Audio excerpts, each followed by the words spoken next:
Morning. Good to see you all. Thanks for coming down. You guys probably had a late night last night. You guys at basketball too, or no? Yeah.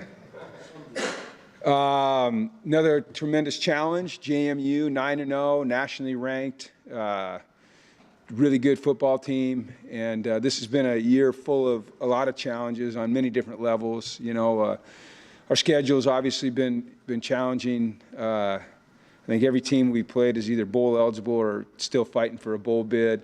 So I think that those challenges have promoted some growth. You know, we've talked about this a lot. Sometimes, or this year for sure, it hadn't turned up in the win-loss column.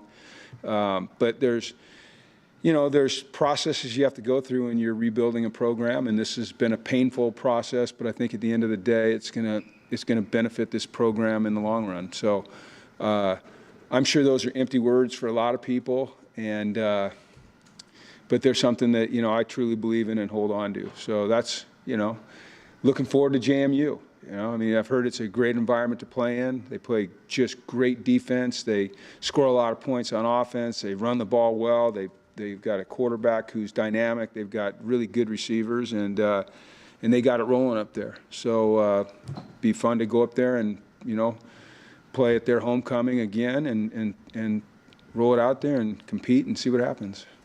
So. Are you surprised that, I know that James Vass was a very excellent FCS player, but that the move to FBS has been so seamless for that? No. They number one, they have a great recruiting base. And, there's a populace down there of great players, and they've done a tremendous job of recruiting. They did it when they were FCS. They've continued to do it as a FBS team. They know who they want. They've had longevity. They've had consistency. Not longevity. They've had consistency and in their staff and what they do. And, they're just a big, powerful team. I mean, they did a great job in FCS, and they've just done a great job in FBS. But, they have tremendous support. They've got money to spend on NIL. They've done a great job of recruiting. They get transfers. They take care of their guys. And like I said, I think it all comes down to with them is they've got an amazing recruiting base that they do a fantastic job in. They get players that fit what they want to be. They develop them, and they play well. Jim, the process of rebuilding, as we've talked about, is under your watch. Is this the time you start looking at some of the younger players maybe sooner than you would in game situations?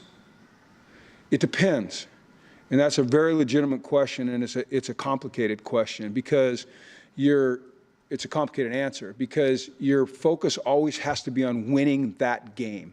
And if you ever take your eye off of that target, then you're doing a disservice to everybody involved in your program, and primarily the players who fight so hard every week and lay it on the line. But at the same time, you have to identify some players that can benefit from playing time. You like it to be in games where you have a big lead. Unfortunately for us, that hasn't been the case this year. So on Saturday, for instance, we took a lot of younger players with us.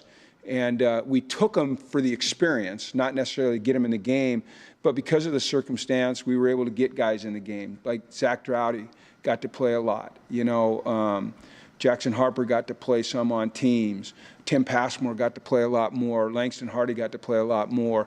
So, that game experience is so valuable to your growth.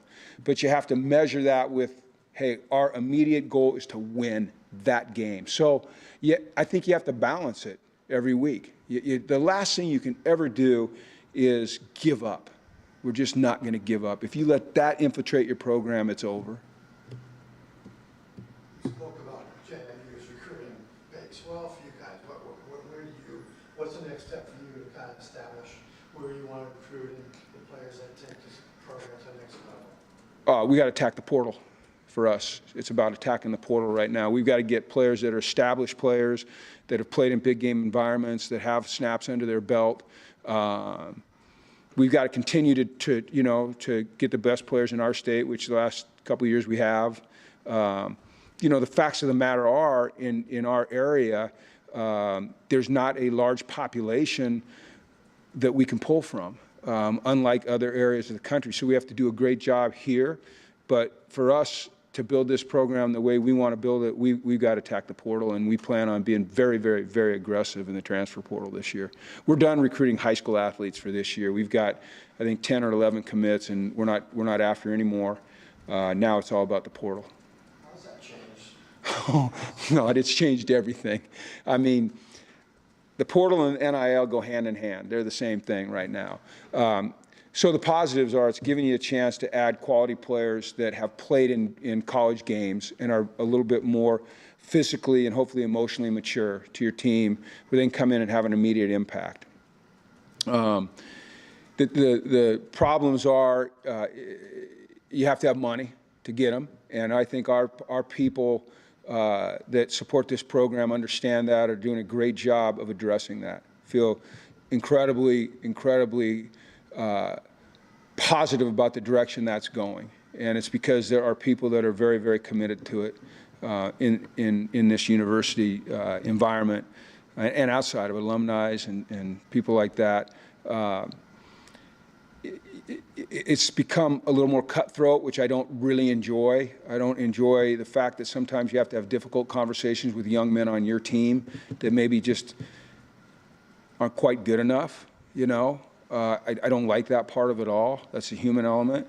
I think there's some chances you take when you go into the portal. You don't have the background and knowledge about the personality of the player that you're picking to come to your school as you're doing. You recruit them as a high school player because you get to know them over years. So, but it's the way it is, you know. And for us to grow as fast as we need to grow, you know, we got to go get about 12 to 14 impact players in the portal, and that's how we've got to do it. And you know, it's kind of like the NFL, you know, you free agency and the draft, you know, how you balance your budget and your roster. So that's what we're doing. Are you better from the Tennessee experience regardless of the sport? Yes. There were some really positive things hidden amongst there. You know, the things that killed us on defense was the big plays. You know, the 3 big plays just stunned us, obviously. In a football game or any competitive event, you can't go play the well, if only that didn't happen game. But I also think you have to objectively, for a team like us that's trying to build and grow and get better, you have to look at plays and say, okay, are we getting closer to our objective? And we are. But it can look really ugly when you give up the big plays like that. On offense, we moved the ball pretty well. We got to a point on the field where they just kind of stiffened their spine and we couldn't go any further. But there were some good things in there as well. So we'll take the good things and try to build on them. The things that where we had technical errors or we had assignment errors, we'll fix those. And then there's just sometimes, you know, sometimes you get beat. You know, sometimes someone's just a little bit better than you, and you can't really do a lot about the physical nature of that, but you can do all you can to put your players in a better position. But I mean, as hard as it is to say, yeah, you grow in the darkest times is when I think you grow. You know, you grow through the struggle.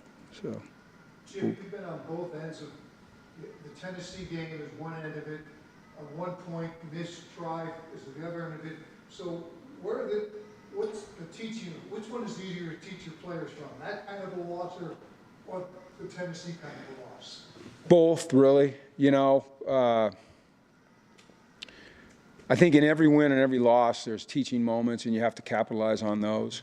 You know, maybe different lessons. You know, maybe the missed attempt, just the attention to detail. You know, in this loss, just the down after down execution and being perfect and things. But I think the main thing you teach your kids your players is how to keep fighting, regardless of circumstance. Like, circumstance should never dictate your attitude or your effort. It shouldn't. You know, and we've been through a lot of different circumstances this year. And so if you can pound that into their head, and that's a life lesson, your circumstance can never, dictate your attitude towards what you're doing or your effort that you're given, then you have a chance to come out of some dark times. And that's what we try to teach them.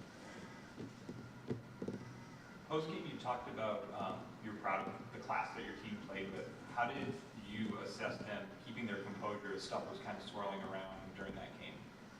Oh, very well. I mean, it started in the pregame, you know, and our guys did a tremendous, and then it followed us all the way to the locker room, unfortunately. And I was so proud of the way our players held themselves together in very tough times and handled that environment and showed class and not striking back at some things that, you know, would probably have been hard to not strike back at had they not had the class that they had. And I'll give an especially, you know, loud shout out to Christian Haynes. And his ability to maintain his poise, to me, was just an indicator of what kind of man he is and what the team that drafts him at the next level is getting.